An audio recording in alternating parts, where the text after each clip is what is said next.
ya. Kira Bu Isa apa sih skincare-nya? Boleh kasih tips buat kami yang masih gadis ini.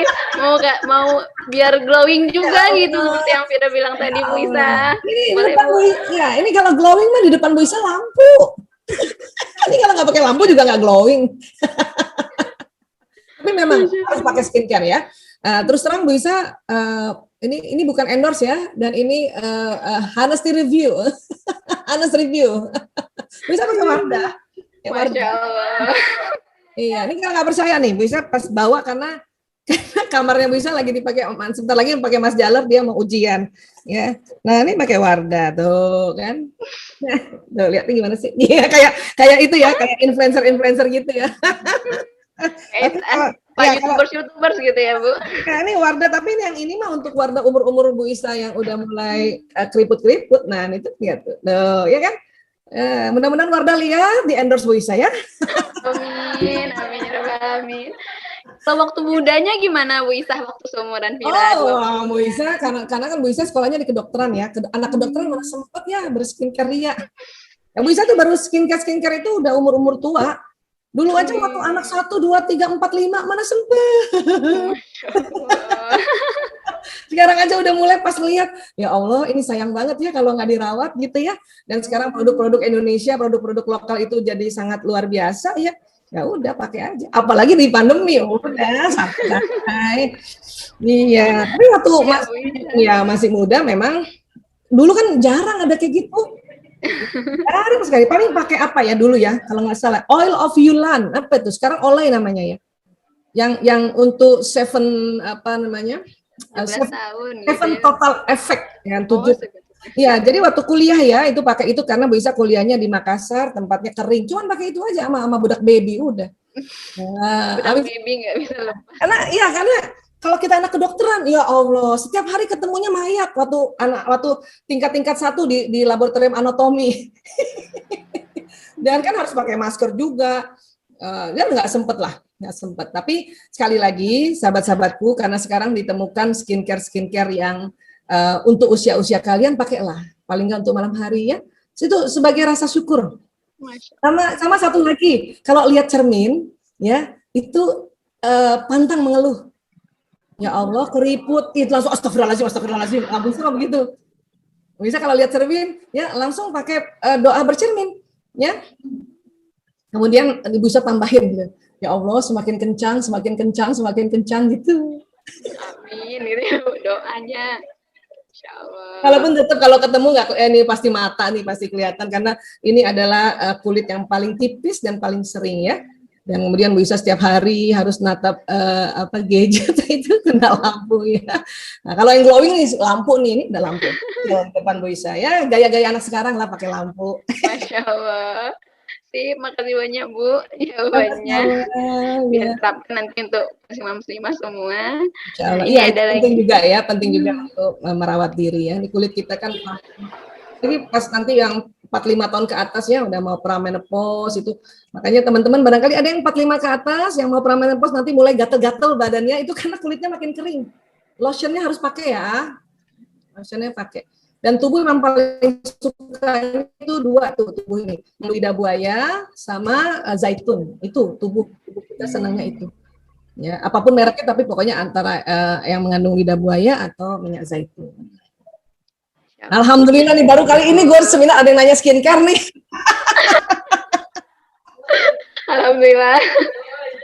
Lanjut ya Bu, lanjut lagi pertanyaan. Masya Allah. Lanjut ya Bu.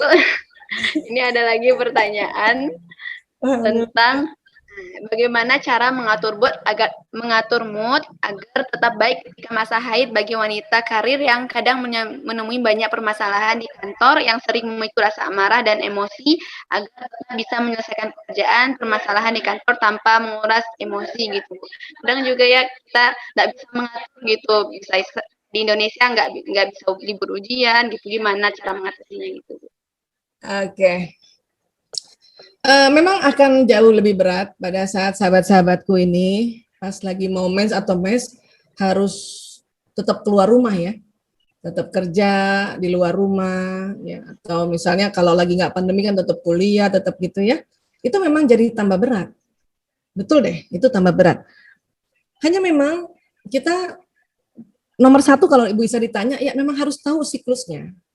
Ya, harus punya catatan. Sehingga pada saat di antara siklus-siklus mau mens atau mens hari pertama sampai hari ketiga aja ya, itu mencoba menghindari kegiatan-kegiatan yang terlalu berat.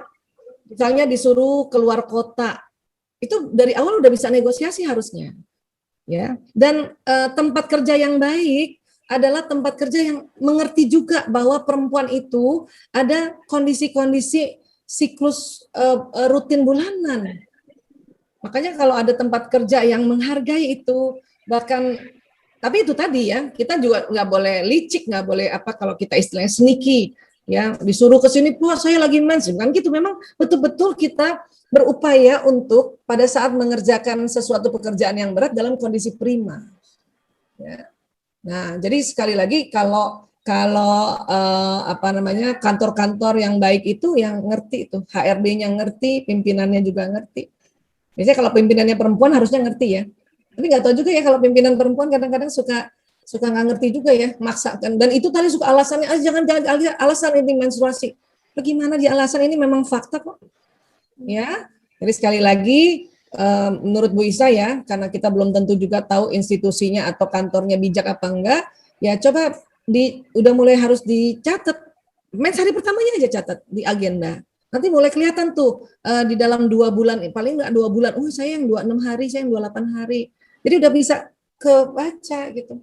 Ya, kebaca dia apa kurang lebih pas mau mens itu atau yang mens hari pertama sampai hari ketiga sebisanya tidak ke tempat-tempat yang berat. Karena nanti repot lagi bawa pembalutnya lagi, harus cuci pembalutnya lagi, harus belum lagi nembus lagi, belum lagi sakit lagi tuh. Ya, nah, kayak gitu ya. Oke. Insya Allah. Terima kasih banyak jawabannya, Bu. Kita lanjutkan ya, Bu.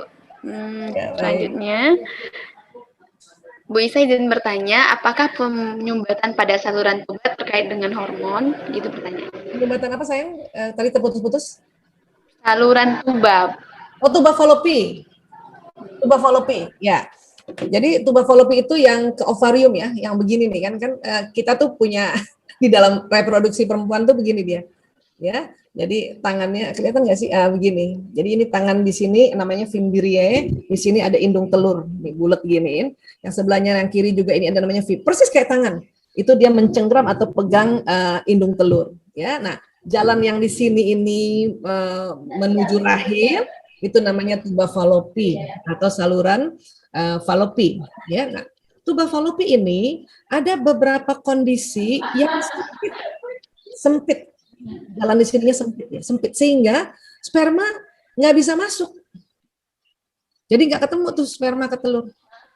Nah, biasanya kondisi-kondisi kayak gitu kalau sudah menikah ya, itu ditiup supaya salurannya itu dia terbuka jalannya. Gitu.